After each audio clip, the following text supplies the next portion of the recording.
Love is not a single emotion or experience. It is a tapestry of moments, people, and lessons that come together to shape the heart and soul. Each type of love we encounter in our lifetime leaves an imprint, teaching us something new about ourselves and others. It doesn't always arrive wrapped in romance or unfold like a fairy tale. Sometimes it's quiet, unspoken, or even painful, but it's always transformative. Life has a mysterious way of guiding us through different forms of love, allowing us to grow through connection. Each experience contributes to the person we become. Understanding these different kinds of love helps us embrace them when they arrive and release them with grace when they must go. You may not realize it as it's happening, but each love that enters your life serves a purpose.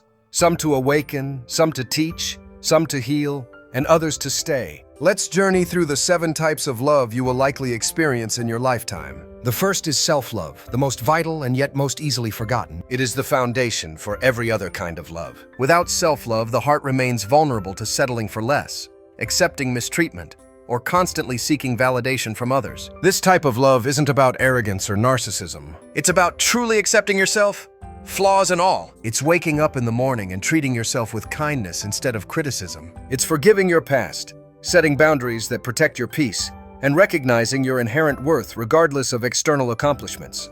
Self-love is often forged through pain. After betrayal, rejection, or loss, we're forced to look inward and ask, who am I without them?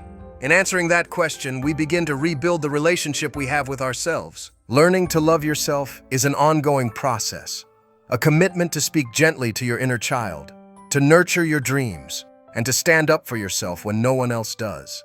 It is the kind of love that doesn't seek permission and doesn't depend on being chosen. When you fall in love with yourself, you stop chasing those who don't see your value. You begin to attract experiences and people who reflect the love you already hold inside. The second type is innocent love, the kind we usually experience in childhood or early adolescence. It's the pure, untainted kind of love that blooms without expectation.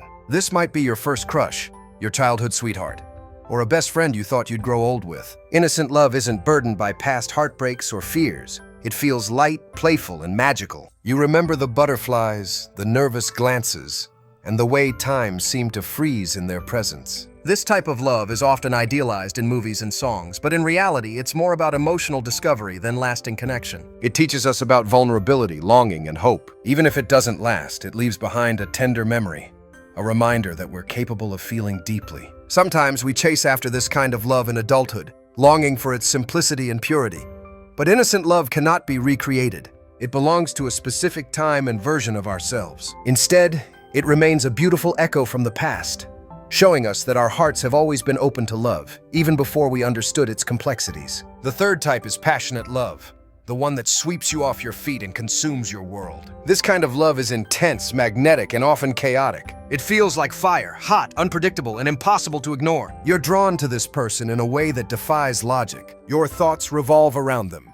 Your mood depends on them, and your sense of self becomes intertwined with their presence. Passionate love can feel like destiny, but it's often fleeting. It arrives with intensity and leaves behind ashes of lessons. This love teaches you about desire, vulnerability, and heartbreak. It may come with fights, tears, and makeups, but it leaves you breathless with how deeply you can feel. Many people confuse passionate love with true love, but the difference lies in stability. Passion isn't always sustainable, especially when it lacks emotional maturity or mutual growth. Yet this kind of love shows you the depth of your emotional range. It reveals what you want, what excites you, and what boundaries you're willing to uphold. Even if it doesn't last forever, it breaks open your heart in a way that prepares you for what comes next. The fourth love you'll experience is unrequited love, the kind that isn't returned. This is perhaps one of the most painful forms of love because it doesn't receive closure or fulfillment. You love someone deeply, but they don't love you back, not in the way you need or deserve.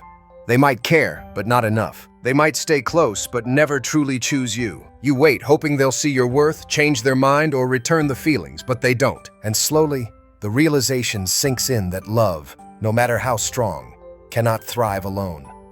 Unrequited love teaches resilience and acceptance. It forces you to face rejection not as a reflection of your inadequacy, but as redirection towards someone who will love you fully. It's not your fault when someone doesn't choose you.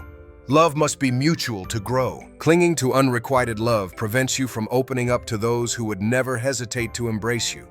It's okay to mourn this type of love. It's okay to cry, to question, and to feel lost. But let it be a lesson in self-respect. Let it remind you that you are not here to convince anyone of your value. The fifth love is toxic love, a love that feels like a battlefield more than a sanctuary. This love often begins with charm, excitement, and deep emotional connection, but slowly it turns into something that drains you.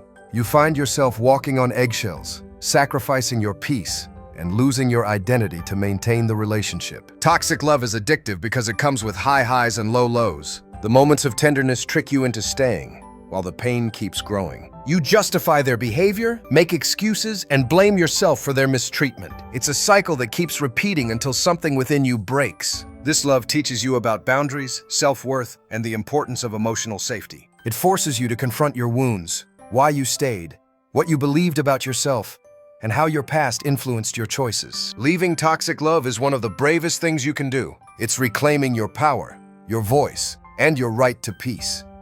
You don't have to stay loyal to pain. You are allowed to walk away from what hurts, even if it once felt like love. Because real love should never feel like a war you're losing. The sixth kind of love is healing love, a love that finds you when you've forgotten how to trust. This kind of love is patient, gentle, and steady. It doesn't rush you, it doesn't demand perfection, it simply stays. Healing love often arrives after heartbreak or trauma. It doesn't fix you, but it holds space for your healing. It sees your scars and doesn't flinch. It listens when you speak in fragments and holds your hand when your past comes to the surface. This love is built on emotional safety, respect, and mutual understanding. It teaches you that love doesn't have to hurt. That being seen, heard, and accepted is not too much to ask.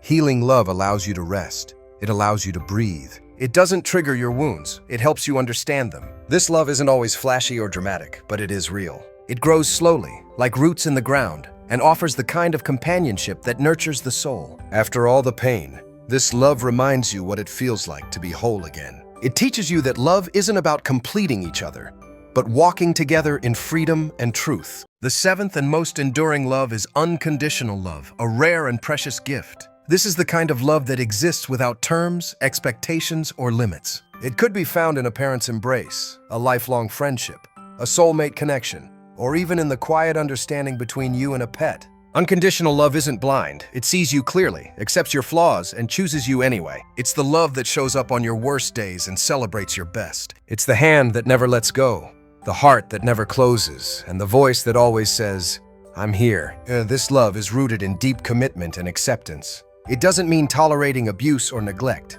It means loving someone in a way that honors both of you.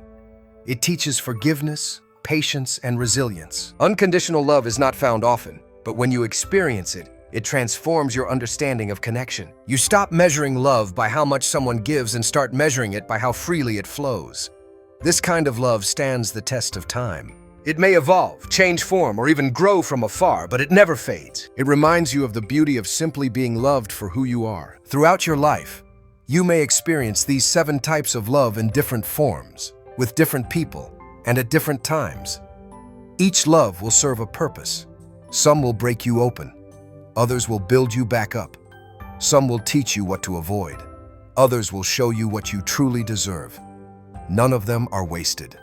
None of them are meaningless. Even the painful ones are part of your journey toward becoming someone who loves deeply, courageously, and wisely. The more you understand the spectrum of love, the better you become at recognizing what aligns with your soul. And the more you love yourself, the less likely you are to accept anything less than what you need. In this lifetime, love will come in many forms.